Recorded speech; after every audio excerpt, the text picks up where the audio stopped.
Bom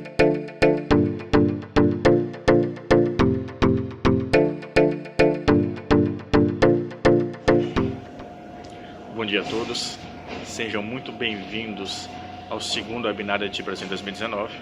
Eu sou Lucas Tortelli, superintendente da DIT Brasil, e gostaria não só de dar as boas-vindas, como convidar a todos a participar das nossas próximas 3 ações. A primeira delas é a missão técnica Bairros e Comunidades Planejadas de São Paulo. Ela ocorrerá agora no mês de março. São 3 dias de visitas aos principais empreendimentos, cases de sucesso como Alphaville, Riviera de São Lourenço, dentre outros, sempre acompanhados de managers, developers. É uma oportunidade única de aprendizado e de muito network. Quem desejar conhecer um pouquinho mais sobre os roteiros, basta entrar em nosso site www.adit.com.br. Gostaria também de convidar a todos a participar do Adit Juris, um dos principais eventos jurídicos do país. Ele ocorrerá dia 1 e 2 de abril no Hotel Majestic em Florianópolis. É um evento com uma linguagem muito simplificada, ele não é voltado somente para advogados e escritórios jurídicos, e sim para CEOs, diretores, empreendedores, gerentes de empresas do mercado imobiliário turístico que queiram estar atualizados sobre a legislação vigente desses mercados. Abordaremos assuntos como a nova lei do distrato, a nova lei de multipropriedade e vários outros de grande relevância. E por fim, gostaria de convidá-los a participar da imersão Urbanismo Londres e Escandinávia. Será uma imersão diferente de todas as outras, onde convidamos os nossos participantes a interagir localmente, a viver a vida como cidadão local e entender essa particularidade da vida do cidadão interagindo com o urbanismo. Será uma imersão única, com visitas a Londres, Copenhague, Malmö e com a curadoria de 2 grandes nomes do mercado mundial, Caio Esteves, CEO e founder da Place for Us, especialista em place branding e placemaking, e Maurício Duarte, da Gehl Architects. Inclusive teremos uma visita e uma palestra no escritório do Gehl Architects, que é um dos principais escritórios de urbanismo do mundo. Então está realmente imperdível. Quem quiser conhecer o roteiro, basta entrar no nosso site, novamente www.adit.com.br, e conhecer.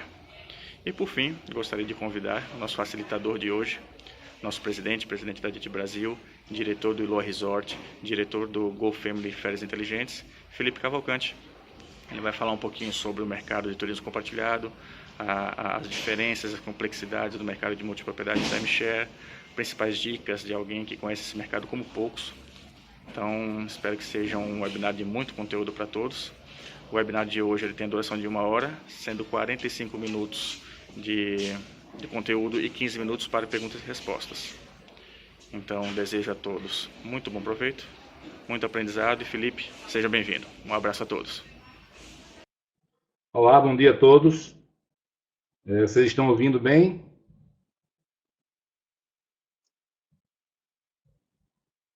Ok, então, pessoal, vou primeiro falar um pouco da razão da gente estar fazendo esse evento. Esse webinar é mais uma daquelas maravilhas da tecnologia, né? Porque estou aqui em Maceió e gente de todo o Brasil podendo ter acesso. E eu podendo ter acesso a vocês também, né? A minha proposta hoje aqui é a gente fazer uma troca de experiências, né? Então, eu vou abrir perguntas, né? Na medida do possível respondê-las, e elas vão refletir um pouco também das dúvidas, mas também muitos que estão presentes aqui, né, são pessoas que entendem o mercado, atuam nele, e muitas vezes vão poder contribuir também e participar ativamente e ajudar a gente. Bem, eu vou falar hoje aqui não só como presidente da DIT, né, podendo dar uma visão institucional do que esse setor está passando e das perspectivas dele, mas também falar também como empresário. Alguém que sofreu, alguém que perdeu muito dinheiro, alguém que está agora nos trilhos, né, a operação caminhando bem. Ou seja, o objetivo final da DIT é educar as pessoas, educar os empresários para que eles não passem pelas dificuldades que outras pessoas já passaram antes. Então, aqui eu vou tentar dividir um pouco com vocês da minha experiência para ver se ajuda quem está, especialmente quem está iniciando e quem quer saber um pouco também, né, da parte prática dessa operação da gente. Então, sobre a questão das perguntas, pessoal da DIT, tem duas maneiras de ser feita. Uma delas é vocês fazerem no chat, mas a DIT só abrir para mim ao final. A outra maneira é a gente abrir e ficar no bate-papo aqui.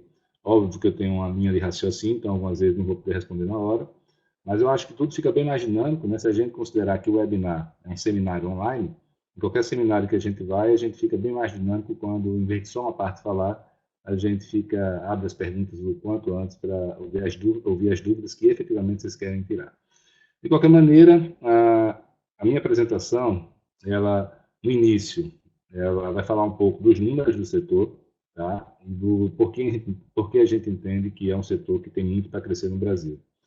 Mas, então, essa parte, algumas pessoas já podem ter um conhecimento, as pessoas que já trabalham no setor, mas como há um desnivelamento, né? Tem pessoas que são iniciantes, tem outras que são mais avançadas, eu vou fazer esse nivelamento inicial e depois a gente vai seguir em frente. Então, amigos, para começar, a parte do presidente de ADIT, acho que todo mundo já conhece, né? A ADIT todo mundo sabe o que é, porque teve um mínimo de contato por estar aqui nesse webinar, certo? Mas eu também vou me apresentar como diretor do Willow Resort. O Willow é um complexo multiuso na Barra de São Miguel, em Alagoas. Nós temos a área de timeshare, temos o resort e temos condomínios residenciais dentro dele.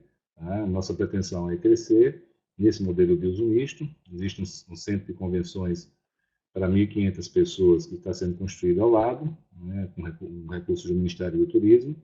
E nós temos pretensões também no futuro de fazer um parque aquático lá. Então, recentemente eu abri uma nova empresa chamada GoFamily, que é um clube de férias, e esse clube de férias já está em atuação, e ele é bem inovador, tem uma série de características únicas que não tem no Brasil, e tem também dentro dele o componente do timeshare. Aqui eu vou falar um pouco do que a gente vai ver hoje. Tá? Em primeiro lugar, eu vou falar um pouco do tamanho e do potencial desse mercado. Uma parte dessa apresentação eu fiz no evento Meetup Adit Faria Lima. Foi um evento para educação no mercado financeiro que nós fizemos na Faria Lima, em São Paulo, em novembro, para mostrar e sensibilizar o setor para o turismo compartilhado e a propriedade compartilhada.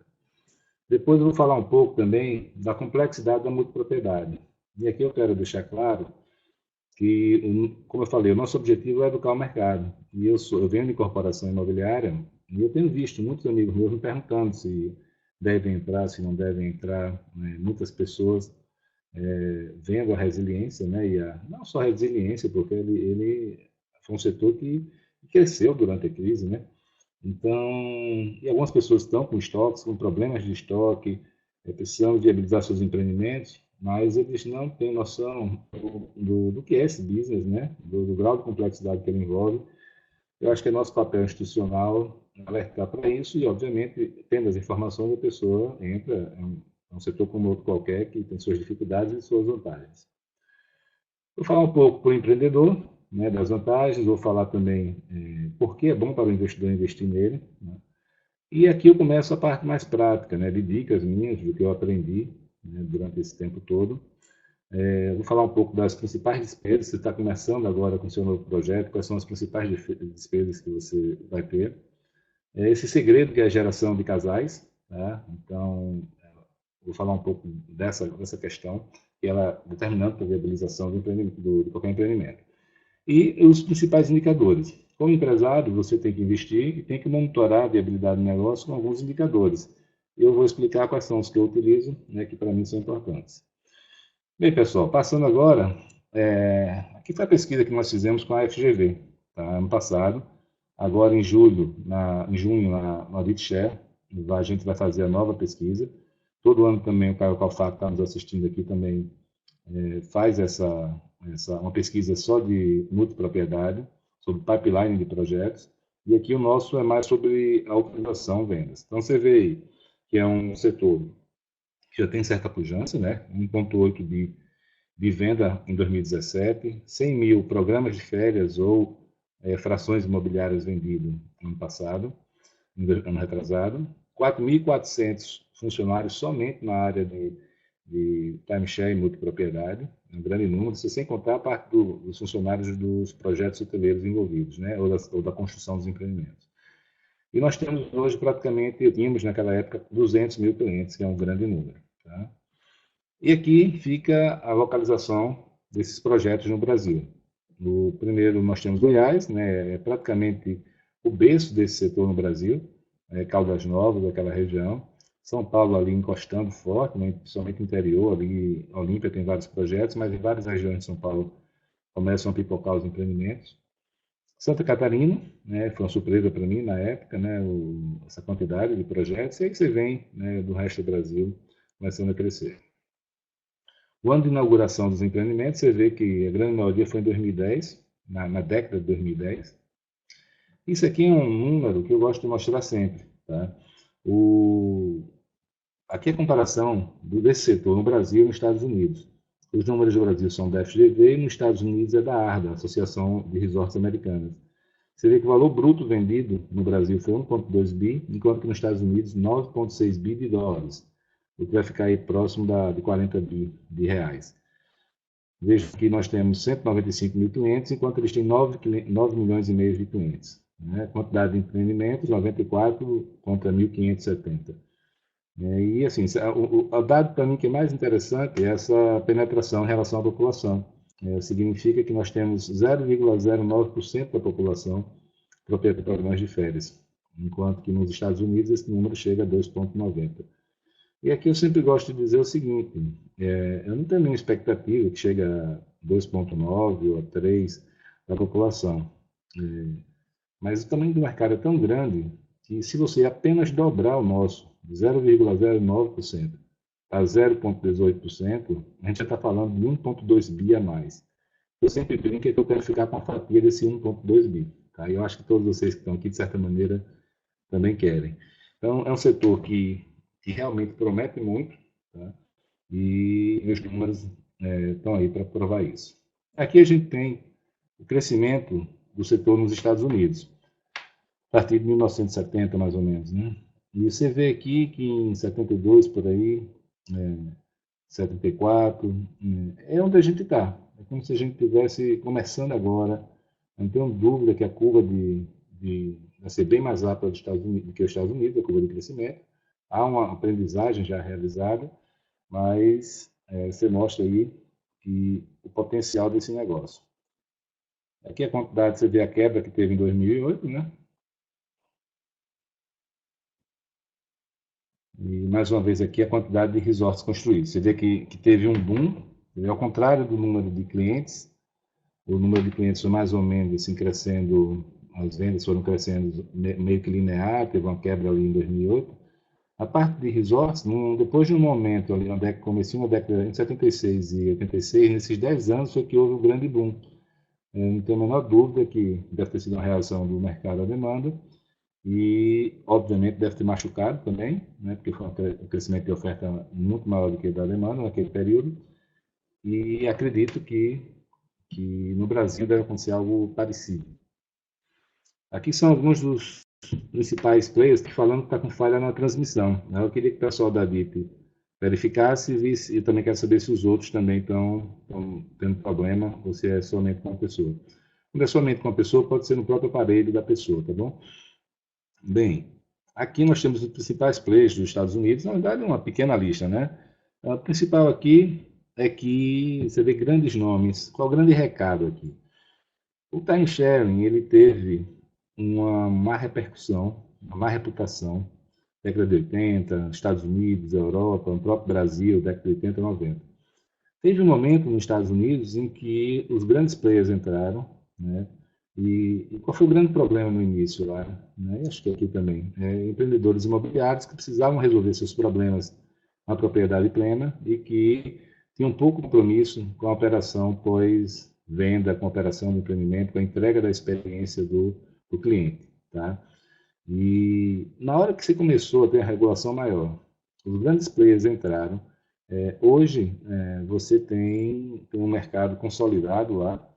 Na Europa, eles não tiveram, não conseguiram superar essa fase. Então, é um setor que na Europa ainda sofre bastante. Você não tem grandes players, ou seja, um setor praticamente, se não inexistente, mas pequeno, por conta de problemas de imagem. No Brasil, a gente, felizmente, tem atuado, né, a DIT desde o início, e junto com vários parceiros nossos, né, especialmente o Secov, que é o nosso grande parceiro nisso aí, e a gente tem feito a Lei Geral do Turismo, conduzida antes da DIT, inclusive, onde já normatizou o time sharing. Por isso que você vê grandes nomes hoje da hotelaria nacional atuando. Eu vou mostrar aqui alguns deles. Aqui são no Caribe, no México, né? Um mercado muito grande, é o segundo maior mercado do mundo. E no Brasil nós colocamos alguns nomes, entre vários que tem no Brasil, que também estão atuando. E você vai, é interessante ver, como eu estava falando agora há pouco, que grandes marcas estão atuando no time sharing no Brasil. Por quê? Porque existe já há um bom tempo a regulação sobre esse setor, uma regulação federal na Lei Geral do Turismo. Então as pessoas sabem onde estão entrando, as empresas sabem onde estão entrando. Já existe, você vai para o direito do consumidor, você sabe como agir. Por outro lado, na multipropriedade, havia incerteza, né? De um lado, para quem acreditou na multipropriedade, saiu à frente, estou vendo alguns nomes aqui, como o Grupo GR, Gramado Parques, Natos, WAM, pelas comercializadoras também, New Time, TC Brasil, eles cresceram bastante, porque ocuparam um espaço que estava vazio. Tá? De outro lado, grandes empresas, elas preferiram esperar para ter uma regulamentação da lei, para poder entrar. Então, a expectativa agora é que marcas mais tradicionais, agora que a regra do jogo está vigente, né, elas comecem a estudar o setor com mais profundidade e entrar. A lei foi aprovada agora, né, a final do ano passado, um trabalho sob coordenação do Secov, do Caio Calfar, uma comissão foi criada com várias pessoas que contribuíram, como o pessoal da Viva, Rafael Danatos e tantas outras pessoas que ajudaram a RCI. E, felizmente, agora existe uma lei. Tá? Quem quiser entrar, precisa, primeiro passo, consultar seu advogado, entender como é que funciona isso. Obviamente que, como qualquer nova lei, ela vai acabar também passando por um teste de jurisprudência, e com o passar do tempo, algumas coisas vão ser aceitas, outras não vão ser, mas isso é normal de qualquer nova lei aí, você tirar das dúvidas, né? Ó, aqui estão me perguntando sobre as marcas maiores, Diogo.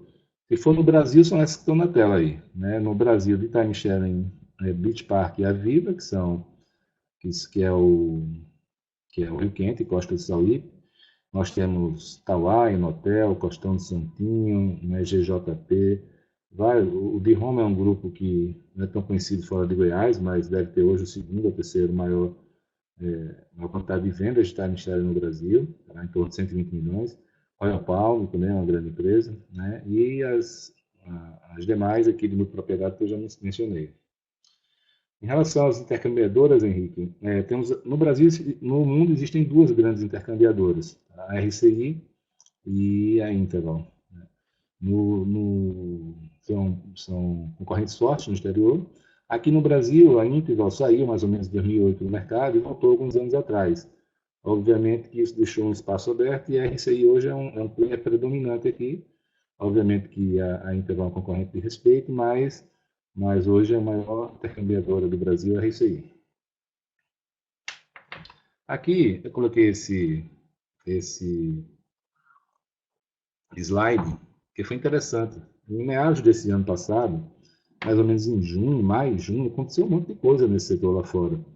A Merit comprou a ILG, que é uma super empresa, todo mundo aí listado em bolsa, e a ILG por 4,7 bilhões de dólares, né?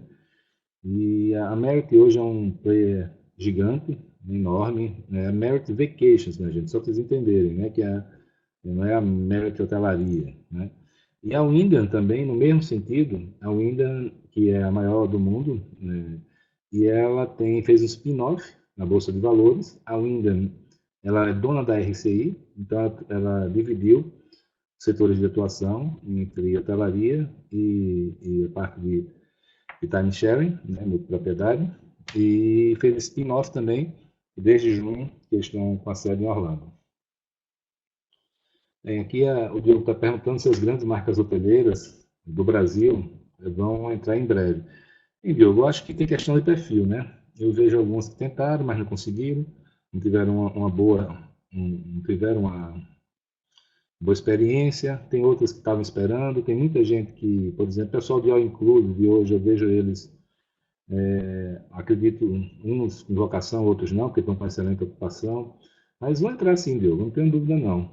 A questão principal é a seguinte, tem que ver o sucesso inicial dos primeiros, né? Como é uma coisa meio que parque aquático, né? Com de Roma, Beach Park e Rio Quente, mas com o passar do tempo, vários outros hotéis estão entrando. E ao eles entrar, na medida que vão tendo sucesso, certamente outros vão ter interesse. O problema maior que eu acho é que nem todos vão ter sucesso. Você imagina quem está falando de redes hoteleiras ou hotéis que têm uma cabeça hoteleira. Eles não acordam de manhã para vender timeshare. Eu vejo isso já em algumas redes hoteleiras no Brasil, onde é um setor totalmente relegado ali no cantinho, com poucas pessoas, o proprietário, o diretor, eles não estão focados, não acordam de manhã pensando nisso. E eu já aprendi uma coisa, que o foco nesse assunto é determinante para o sucesso. A energia que você gasta em qualquer assunto é determinante. Se aquilo ali vai ser uma coisa meio que jogada do lado, vai contratar um gerente ou um diretor para tocar e não vai dar muita atenção, não vai dar certo. Então, eu acho que essa é a minha opinião sobre esse assunto. Aí você vai, por exemplo, para um caso da Viva, da Rio Quente e Costa do Sauípe. O grau de energia que o próprio Neto, que é o CEO, ele gasta é enorme. É um setor, com certeza, gasta um tempo similar ao que ele gasta com operação e com comercial da hotelaria. Tá? Não sei se tem algum aqui, tem várias perguntas, eu não sei se eu deixei passar alguma. Tá? Eu vou. Quem tiver com som baixo, vocês deem uma olhada aí no computador de vocês, que o meu aqui está no máximo já. Amigos, indo em frente aqui, dentro dessa história um pouco que foi perguntado aí, sobre mercado aquecido, você veja aí, né? Acho que essas duas matérias, elas respondem à pergunta. Né? O Beach Park, que já foi uma barraca de praia, está hoje anunciando 1,6 bi de investimentos logo ao lado dele, de crescimento, enquanto que a Aviva vai investir 1 bi. Estamos falando de dois hotéis, né, duas companhias hoteleiras. Eu não consigo ver nenhuma outra rede hoteleira no Brasil que tenha essa capacidade de investimento, como o próprio Grupo Aviva comprou por 160 milhões de Sauípe, em cash. Então, isso mostra um pouco do que eu acho que vai acontecer. Bem, aqui nós temos várias pessoas, né, têm pleno conhecimento da diferença de timeshare para multipropriedade. Mas como a gente está na fase aí, terminando a fase de nivelamento, eu vou falar aqui do timeshare e da multipropriedade. Primeiro é que ele é regulamentado, o timeshare, pela Lei Geral do Turismo, e a multipropriedade foi regulamentada há pouco mais de um mês pela Lei 13.777. Até 2 meses atrás, nesse quadro, que não estava regulamentado, obviamente. Então, se você quer entrar no negócio, você tem que entender qual é o seu perfil.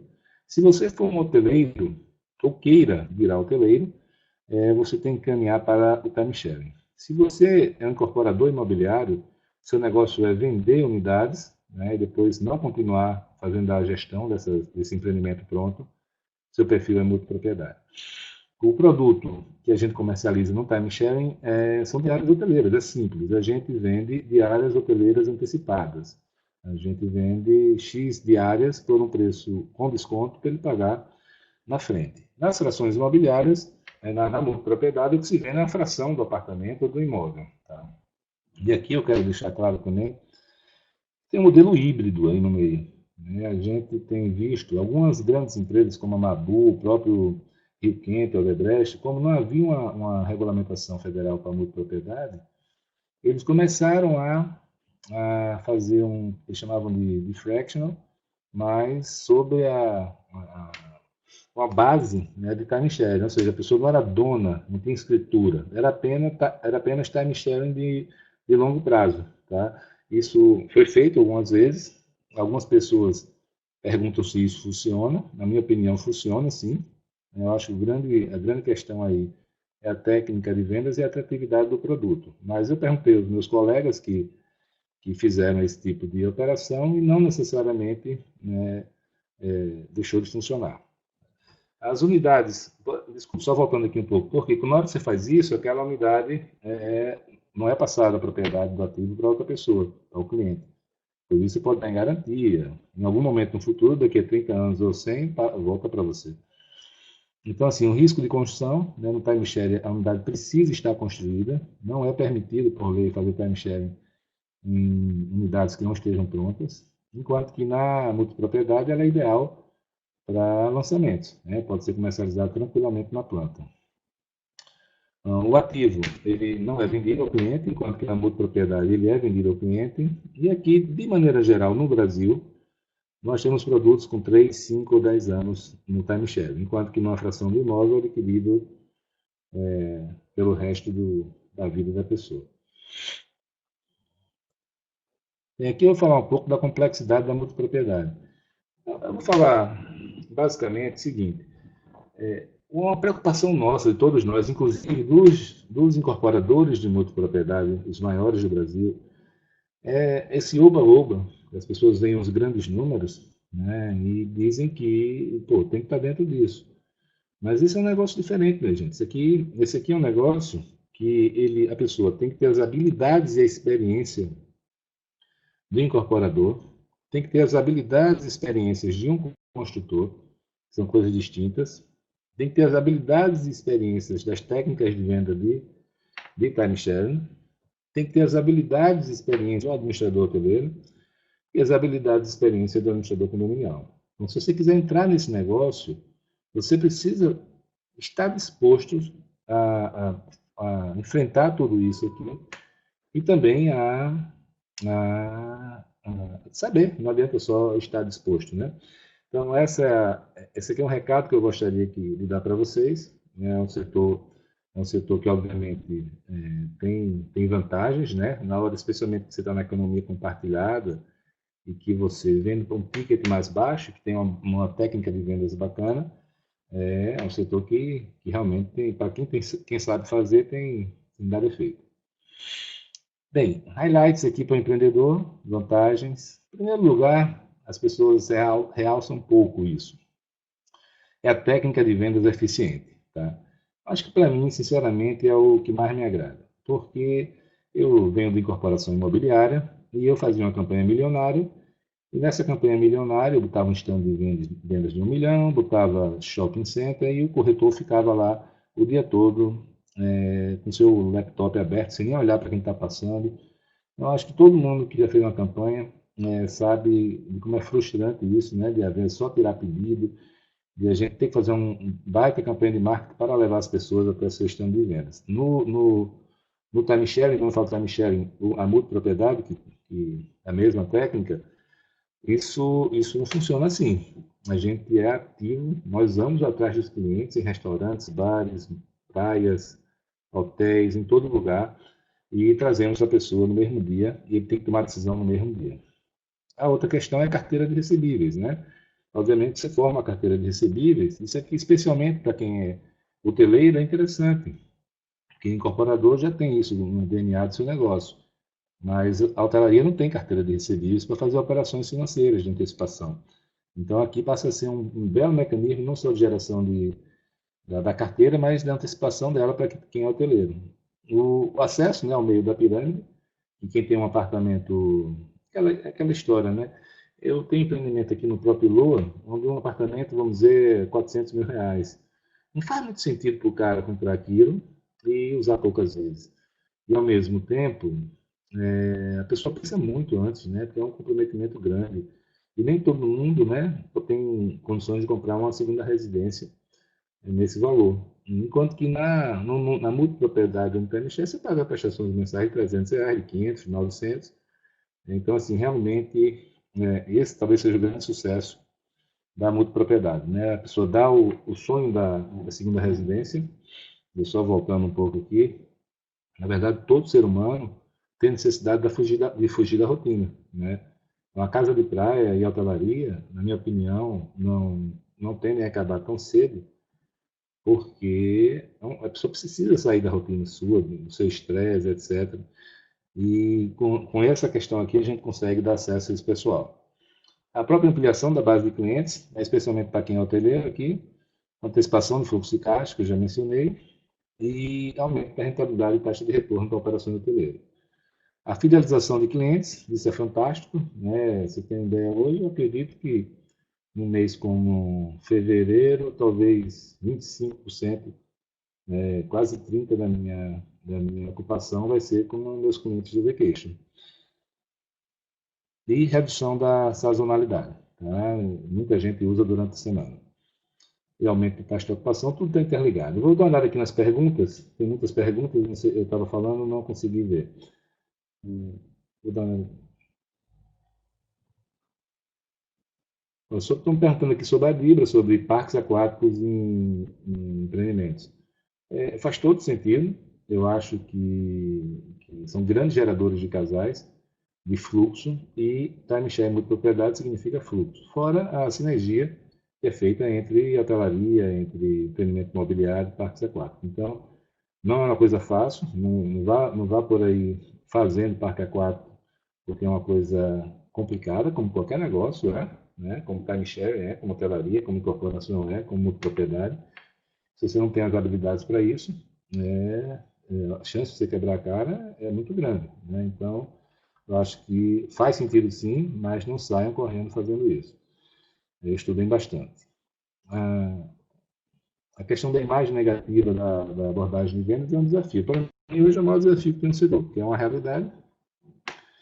Existem projetos que prezam pela sua imagem e que não fazem essa abordagem tão agressiva. E existem outros projetos que, sinceramente, eles muitas vezes delegam para a comercializadora e a pessoa, assim, na minha opinião, que eu vejo muitas vezes é um velho oeste. Tá? Então, acredito que esse é o grande problema e eu acho que se o setor não fizer algo a respeito, uma autorregulação, algo assim, vai começar a acontecer uma reação, né, legislativa, não sei, de regulamentação. Em algumas cidades como Gramado, Porto de Galinhas, já existe uma reação a isso. Na própria Caldas Novas tem uma lei. Então, é uma questão que tem que ser superada, sem sombra de dúvida. Só não estou conseguindo subir aqui nas perguntas.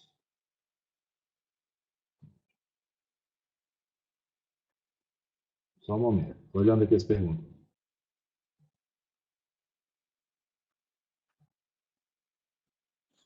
Se existe mercado secundário para multipropriedade para Michel, ou seja, no Brasil não vejo isso acontecer ainda. Nos Estados Unidos também é difícil, porque você imagina, a pessoa comprou lá nos Estados Unidos, a figura mais comum é da multipropriedade, né? O que eles chamam de time sharing lá é a nossa multipropriedade.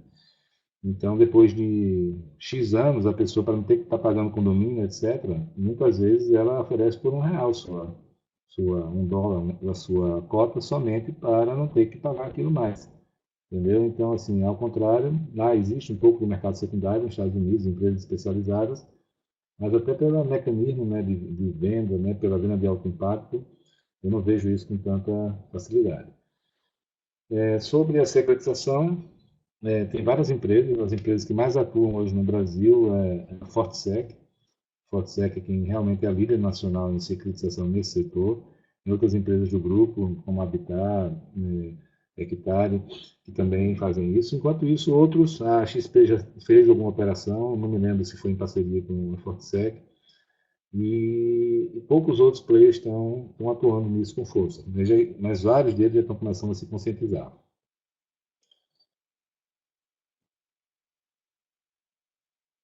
Bem, sobre pesquisa de mercado, o Marcelo perguntou que tem uma área. Na verdade, você tem as empresas de consultoria, como a do Diogo Canteiros, que está aqui, a do Caio Calfá.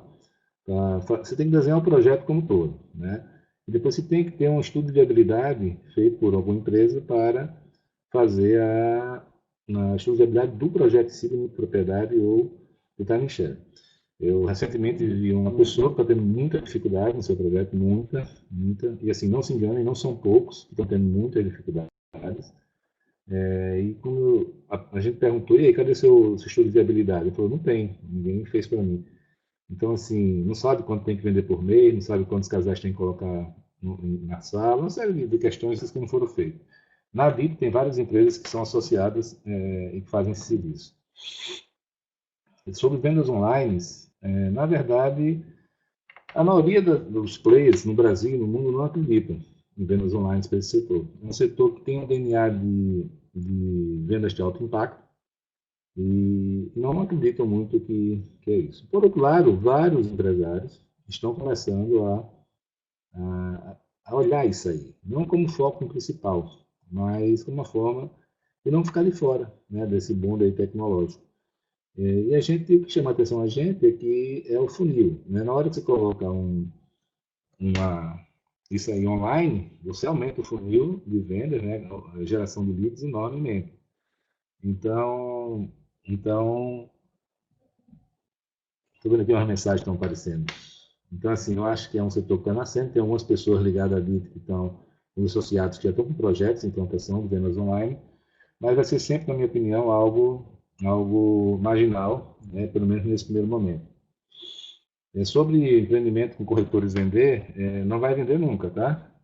Você, multipropriedade não é para ser vendida por corretores, é um negócio totalmente diferente da venda de propriedade plena. Existem comercializadoras e consultorias que fazem esse trabalho, eu já citei várias aqui, né, e tem várias outras que estão disponíveis, você pode mandar um e-mail depois para mim para a gente indicar quem são os associados nossos que fazem esse serviço, você dá uma olhada. Sobre multipropriedade em Maceió, nós temos um projeto que tem dois agora, né? Temos dois projetos no litoral norte daqui de Maceió que estão sendo feitos. Bem, então vou dar andamento aqui.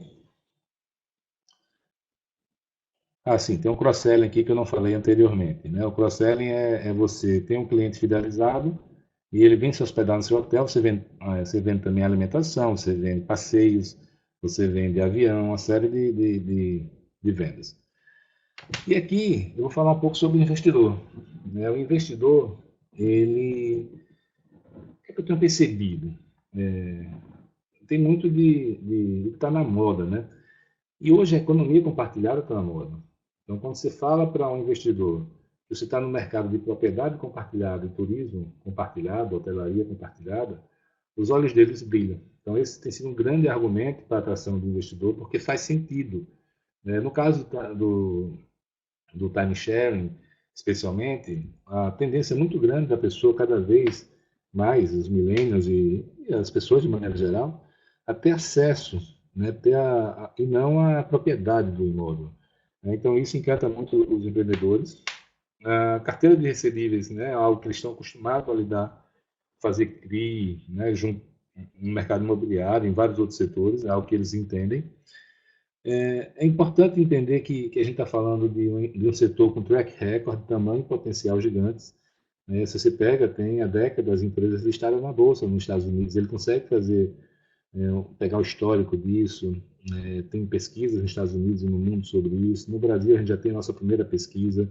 E os números falam mais do que tudo, né? Quando você vê as grandes operações brasileiras, né, vendendo 300 milhões por ano, como no Rio Quente, o Beach Park e,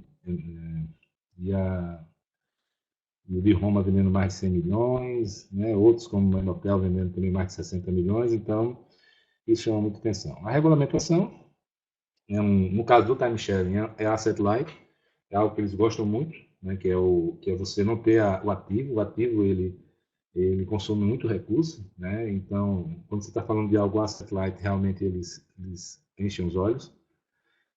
No caso do time sharing, também não há o risco de desenvolvimento, licenciamento, construção. Né? No caso de propriedade, existe um empreendimento imobiliário.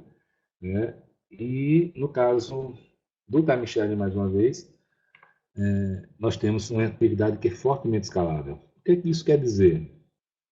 Quer dizer o seguinte: se você quiser aumentar as suas vendas, é só abrir novas salas de vendas. Tá? Então, assim, você não precisa aumentar a sua estrutura fixa.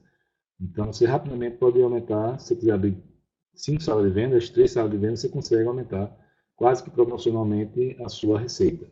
Tá? E aqui eu vou responder algumas perguntas que apareceram por aqui.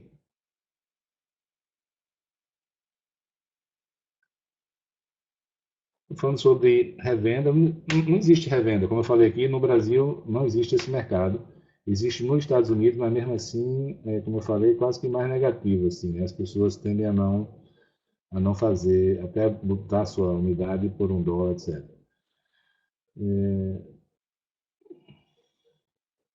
Essa questão, estou falando um pouco aqui da vantagem, né, o Carlos aqui.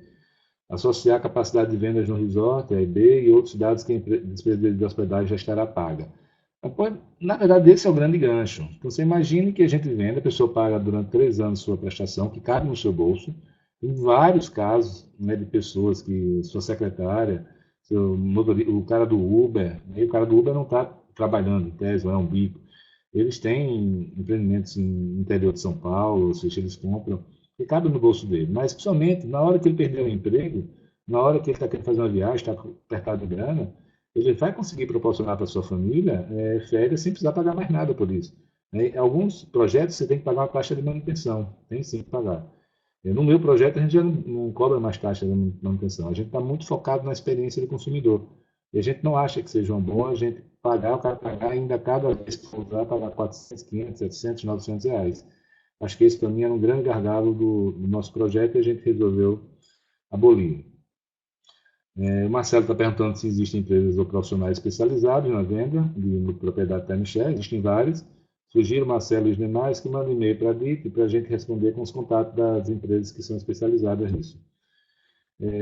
O Bruno perguntou sobre qual é a melhor opção para timeshare ou multipropriedade para o investidor. Depende. O multipropriedade, ambos têm carteira de recebíveis, mas a carteira de recebíveis da multipropriedade é rastreada em ativo, né, imobiliário. Mas se você tem um hotel pronto, o próprio hotel para o investidor pode ser uma garantia também, além de que você vai ter, já tem bem menos risco e já tem um track record de operação por várias décadas ou anos aí. Bem, indo em frente,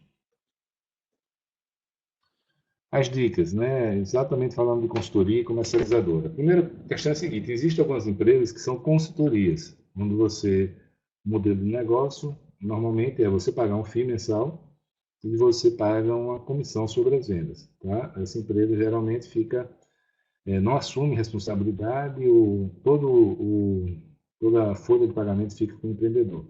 Ela é mais utilizada em time sharing. A comercializadora, ela assume para si o risco do negócio. Por 3 meses, geralmente, é usual, algumas unidades fazem por 6 meses. Todos os funcionários são pagos pela comercializadora. Tá? E a gestão pós-venda, né, nos primeiros meses, são todos feitos pela comercializadora. A intenção disso é o quê? É que a comercializadora não faça venda por venda. Ela vai ter que cobrar a pessoa, vai ter que fazer um pós-venda e entregar a carteira limpa para o empresário. Tá? Então, existem esses dois modelos. A comercializadora é mais usual numa multipropriedade. E aqui tem uma questão que eu acho que eu já abordei levemente lá na frente, que é muito falado sobre a força da escritura na hora da venda, da multipropriedade. Isso é verdade, né? Existe, obviamente, o brasileiro gosta de ser dono de algo, dizer que é dono, tá? Então funciona. Por outro lado, também não funciona 100%, não significa que não ter a escritura não vai funcionar. Porque, por exemplo, vários empresários do setor argumentam: Felipe, realmente é bom vender com a escritura.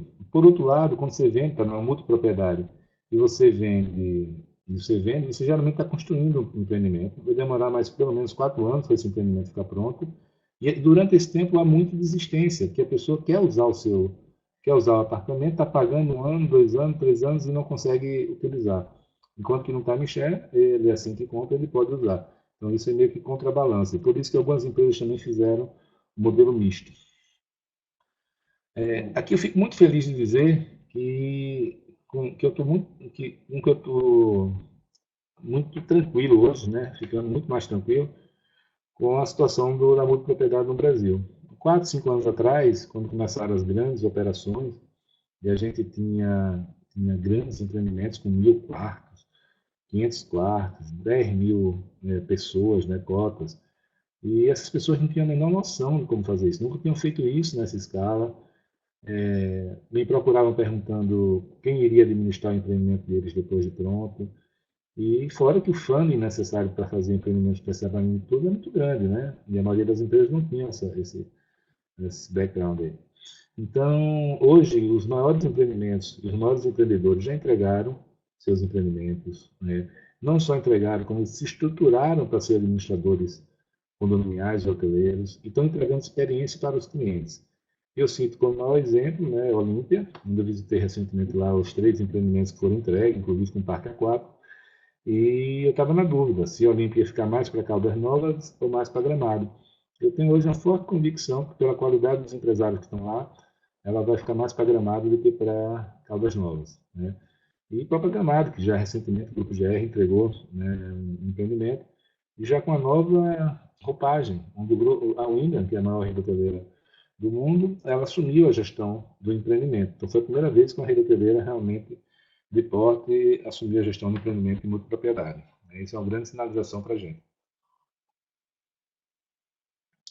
Aqui, assim, não há nada que eu possa falar para vocês que realce a importância do pós-venda. Uma coisa é vender, a outra é receber. E aqui tem vários pontos distintos de incorporação imobiliária. O primeiro deles é que na incorporação, quanto maior é a entrada que você dá, menor a chance de cancelamento, né? O cliente não quer perder o que deu. No caso do timeshare, é o contrário. Quanto mais você dá de entrada, maior a chance do cara chegar em casa e dizer, pô, foi o que eu fiz, eu quero meu dinheiro de volta. Se a sala for off-site, ele pode cancelar até 7 dias após a venda, né? Off-site, para quem não sabe, é fora do estabelecimento.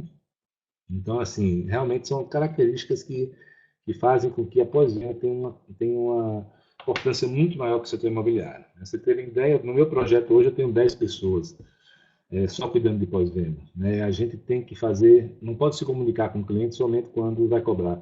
A gente tem um marketing ativo de relacionamento, tem uma régua de relacionamento, e eu no início não dei a devida importância a isso e realmente tive muitos problemas. Produtos de alto luxo, as pessoas sempre perguntam sobre isso.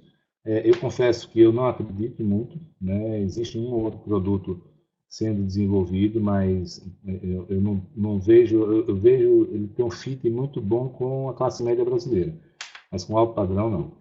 Os produtos híbridos eu já falei, que são no estilo timeshare com muita propriedade. E aqui, o que é que eu acho? Em primeiro lugar, a gente está vendendo um produto que eu acredito que é bom para os clientes. Eu vejo todo dia clientes meus satisfeitos, felizes, viajando, mandando foto para a nossa equipe de como foi maravilhoso. Então, assim, realmente faz sentido para ele aquela questão de congelar, comprar com desconto as diárias, garantir as férias da sua família, não precisar ter que gastar centenas de milhares de reais para ter uma unidade. Então, assim, não estaria vendendo tanto se não fizesse sentido para os clientes. Aqui vai meu grande recado para vocês, pessoal. Gargalo a mão de obra é o maior gargalo que tem. É uma indústria nova que bombou, né, nos últimos anos e simplesmente não há profissionais qualificados suficientes. E pior que isso é que não há profissionais qualificados e éticos em número suficiente. É uma operação que muitas vezes os próprios empresários estão muito focados em venda e não na qualidade dos recebíveis, na pós-venda, na experiência. E existem algumas anomalias do tipo assim, uma determinada comercializadora ou consultoria pode muitas vezes um funcionário sai do meu projeto, sai por ter feito algo errado e essa pessoa, essa consultoria, mesmo sabendo desse problema, muitas vezes coloca ele em outro projeto que tem, porque tal é a carência de mão de obra. Para mim, a coisa que talvez mais me incomoda nesse setor é isso. No meu caso, eu assumi a gestão, eu mesmo faço a gestão do empreendimento, tem uma consultoria que me dá um apoio nela também, mas e passei a ter como grande foco formar minha própria equipe de venda com pessoas que têm a nossa cultura, que pensem como a gente, né? E mesmo que isso signifique não vender tanto. A tributação ela é diferida, é importante vocês saberem isso, no caso do timeshare. Você não paga quando vende o tributo. Você não oferece a tributação quando você vende e recebe o dinheiro. Você só paga quando a pessoa usar. Então, se a pessoa pagou à vista hoje 10 mil reais, você não vai tributar sobre os 10 mil reais. Só na medida que ele usa esses 10 mil reais em hospedagem é que você vai oferecendo. Pode ser daqui a um ano, pode ser daqui a dois, pode ser daqui a três. Isso é um ponto importante. Aquilo que eu falei mais acima sobre a captação direta e agressiva, que a gente é o nosso maior problema hoje, né? Tem cidades que eu chego e fico quase abismado, realmente acho que é o maior problema, acho que todo empresário que tem uma marca deveria se preocupar com isso. E aqui também é a questão, eu estou com uma nova empresa onde o investidor estava querendo entrar E eu olhei para a cara dele, eu conheço ele bem, eu falei, cara, isso aqui não é seu perfil, não. Né? Eu olho que eu disse não para o investidor, praticamente. Porque eu sabia que ele não ia gostar de estar numa empresa que tem venda de alto impacto. Tá? Então ele realmente, quando eu falei isso, ele falou, pô, é melhor não entrar. Então você tem que entender, muito hoteleiro não gosta de fazer venda de alto impacto dentro do seu hotel. Tá? Então, assim, analise isso. As principais despesas são pessoal, né, consultoria ou comercializadora, né, intercâmbio de férias, reembolsos a clientes. Eu nunca vi um estudo de viabilidade que mostre as despesas com reembolso a clientes, são significativas, são os clientes que desistem. Brindes é o que a gente dá para o casal ir para a sala de vendas. Pode ser jantar, pode ser diária de hospedagem, tem várias opções. O allotment, o que é o allotment? É o produto que a gente vende. A gente vende a ele hospedagem. Então a gente algum dia tem que pagar a hospedagem, mesmo que seja dentro do seu próprio hotel, né? Mas isso tem um custo. Né? E quando é multipropriedade, tem um pool hoteleiro que você tem que pagar para o seu para o hotel. O maior segredo é a geração de casais. Então, o primeiro ponto é a localização da sala de vendas. Ela pode ser in-house. A gente chama de in-house a sala de vendas que está dentro do empreendimento. Se o empreendimento tem multipropriedade, se ela está dentro dele, ela é in-house. Se é um hotel, está dentro do hotel, é in-house. Se ela está fora do empreendimento, ela é off-site. Okay? Isso é muito usado em bares, restaurantes, salas comerciais alugadas. O pessoal maior, ele faz muito em São Paulo, assim, durante o dia, naquele endereço, funciona o setor comercial deles em São Paulo e à noite uma sala off-site e também está começando a crescer muitos shopping centers. Né? O pessoal do Grupo Gade lá no Pará tem tido muito sucesso com isso. Os tipos de captação, tem a captação direta, que é quando os nossos captadores falam com ele, abordam e na mesma hora ele vai para a sala de vendas. O agendamento, que é quando o nosso captador aborda ele, mas a pessoa não pode ir naquele momento, então a gente agenda para outro dia. O ideal é que seja captação direta. O telemarketing, que são poucas as operações que trabalham com isso. Eu, por exemplo, trabalho, é muito forte dentro da minha operação, pelo menos 50%, mas várias delas não trabalham com, a grande maioria não trabalha com telemarketing. Temos o Minivec, eu particularmente não trabalho, mas já tem outras que trabalham. Me lembro que uns 3 anos atrás o Royal Palm fazia isso bem, que é você quando convida a pessoa para passar o final de semana ou alguns dias no seu empreendimento. Os indicadores. Primeiro, o VPG, esse é o grande indicador da indústria, tá? É quanto você vende por casal que entra em sala. Se você vende, tem um VPG de R$ 4.000, vamos dizer, e a outra operação tem um de R$ 2.000, significa que você está vendendo o dobro por casal que você bota em sala. Então, seu custo é metade, seu custo de captação e de marketing é metade da outra sala. Esse é o grande indicador da eficiência, da eficácia da operação. A eficiência é a porcentagem que você vende, né? Você vendeu para 10 casais que entraram na casa em 100. Você tem 10% de eficiência. O normal nessa indústria é 25%, é quase matemática. 25% de quem entra na sala compra. O ticket médio, né? O ticket médio varia muito aí da região do país. No meu caso aqui está em torno de R$ 16.000, varia de 15 a 18, de acordo com a época do ano. Mês passado foi 22 mil. É a venda pela quantidade, o valor vendido pela quantidade de vendas.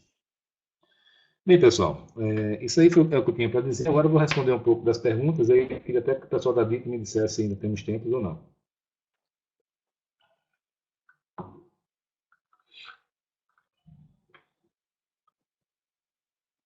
Bem, estou vendo aqui as perguntas. Só um minutinho para eu voltar até a última. A média de comissão da comercializadora varia muito. Aí você tem que ver a responsabilidade que ela vai ter. Né? Se ela vai assumir toda a mão de obra é uma coisa, né? Então, assim, quero que vocês entendam o seguinte: muita gente fala, empresários que dizem, não, é muito grande a comissão. Mas você tem que comparar que você vai deixar de fazer todos aqueles gastos de marketing que você fazia normalmente em um lançamento imobiliário. Nada disso é necessário fazer televisão, fazer panfleto, fazer rádio, fazer. Nada disso funciona com esse setor.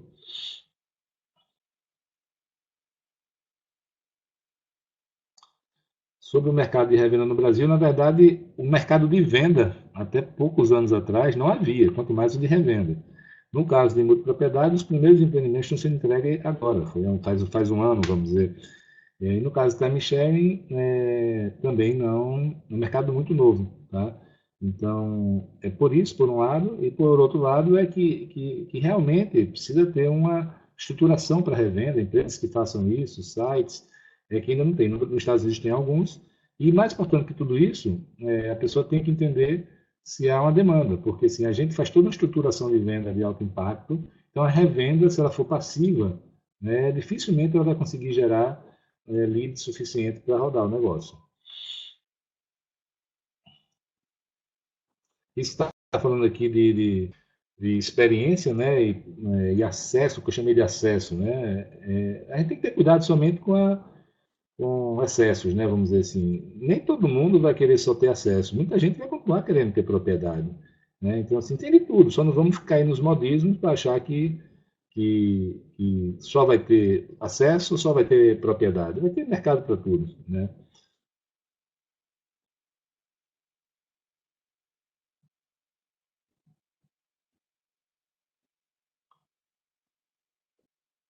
Aqui eu não entendi a pergunta sobre direito de uso.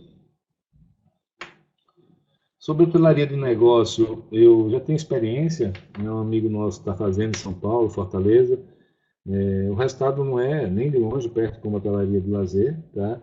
Acho que faz sentido, mas não acredito que vá ter o mesmo impacto, mesmos volumes de lazer. É coisa muito pontual. Mercado corporativo é distinto, agora o conceito é o mesmo, né? Você não tem que ter posse, você de repente já tem a sua base para quando for. Você tem que analisar se vai focar no executivo ou na própria empresa corporativa que vai comprar apartamentos, mas faz sentido. Existem empreendimentos que eu mesmo sempre fiz essa pergunta, né? Produtos híbridos, multipropriedade, time sharing no mesmo empreendimento. Eu confesso que até hoje eu não tenho uma resposta definitiva. Eu estou entendendo que não. Na minha opinião, seria que não. Por quê? Porque o segredo está no seguinte, está na geração de casais. Se você gera 100 casais, você vai ter que vender X produtos, 25 produtos, independente se você está mexendo em multipropriedade. O que você pode ter é o seguinte, algumas empresas usam time sharing como um produtos de saída, produtos mais baixos, multipropriedade com produtos mais caros. Aí no final o que importa é o seguinte, você quer ter a posse do ativo, você quer ser o dono do ativo ou não? Se você quer ser dono do ativo, vai ser time share. Se você não quiser ser dono do ativo, vai ser multipropriedade.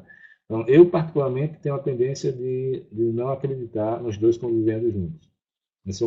São negócios distintos, apesar da mesma técnica de venda. O índice de cancelamento é altíssimo, né? Assim, 40%, 50%, 35%, 45%.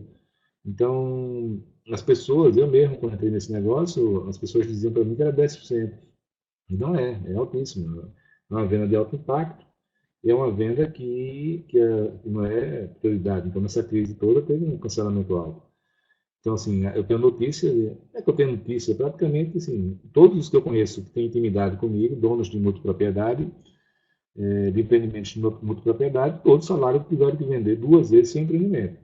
Pode ser que tenha algum que não tenha vendido duas vezes, tenha sido mais eficiente, mas isso tem um padrão. Se não vai vender duas vezes, vai vender uma vez e meia. Então, o empreendimento realmente você tem que praticamente vender duas vezes ele na multipropriedade. O time sharing também são altíssimos os cancelamentos, mas qual é a vantagem aqui? É que a maioria das vezes a gente consegue fazer uma retenção. O que é isso? Uma reversão, no caso. A reversão, que a pessoa tem um produto de 30 mil reais, já pagou 10 mil ou 15 mil, então a gente, na hora que ele quer cancelar, a gente transforma ele num cliente de 15 mil pontos, de 15 mil reais, e não precisa tirar ele da base.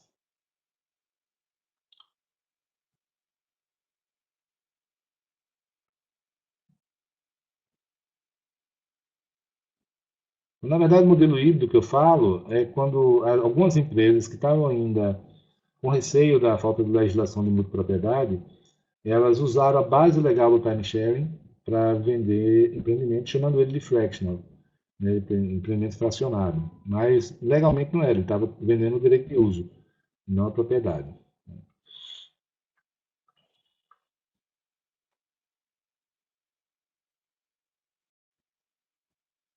Sobre o meu empreendimento é somente time sharing, eu tomei a decisão de focar nisso, pelo menos por enquanto. Bem, amigos, queria saber se tem mais alguma Aqui o Caio está pedindo para falar do Manual de Propriedades. A gente vai ter um evento agora do Secov, acho que é março, né, Caio? Onde vai ser lançado o Manual de Multipropriedades. É muito importante para todos vocês que estejam entrando nesse negócio, porque lá vai estar todo o manual das melhores práticas, do que deve ser evitado, do que deve ser seguido.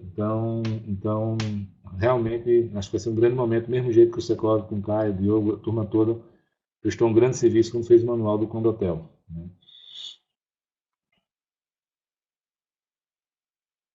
Sobre a venda de casas atreladas a resorts em formato de multipropriedade, são empreendimentos mais caros. Eu, particularmente, não colocaria meu dinheiro nisso, certo? Não é algo que eu colocaria meu dinheiro, eu acho que isso responde um pouco a minha opinião sobre isso. Sobre o melhor tipo de fração, o que as pessoas estão usando hoje é praticamente uma semana por ano ou 2 semanas. Hoje o que importa mais é o ticket. Tá? E quem quiser comprar mais semanas, a pessoa compra mais semanas. Não precisa ser o pacote como era antes, em 3, 4 semanas. Juliano está aqui me lembrando para convidar vocês para o Adit Share. Vai ser em Foz do Iguaçu esse ano, em junho. Eu não me recordo a data bem, mas o pessoal da Adit poderia colocar aí. E é muito importante. Lá está todo mundo do setor, todas as comercializadoras, todos os empresários, todos os formadores de opinião, consultores, ou seja, está todo mundo que faz o setor, todas as lideranças vão estar presentes. É um meeting point para você encontrar com todo mundo, fazer muito negócio.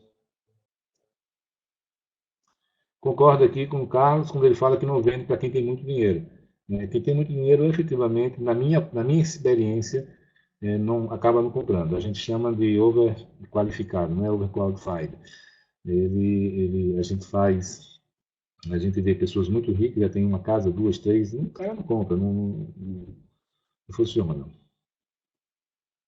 Sobre o produto híbrido do carro, funcionou, né, dessa maneira que eu falei. Como eu chamo de produto híbrido, a base legal do time sharing, mas produtos mais caros. Tem funcionado, né, não tem mesmo volume de venda, mas tem funcionado. Bem, pessoal, acho que é isso aí. Eu vou encerrando agora. Como o pessoal da DIT já falou, a gente tem a apresentação vai ficar disponível para vocês, depois eles entram em contato para explicar como é que vai funcionar. Muito obrigado a todos, espero que tenha sido útil para vocês e espero revê-los a todos no Adit Share em junho em Foz do Iguaçu. Obrigado.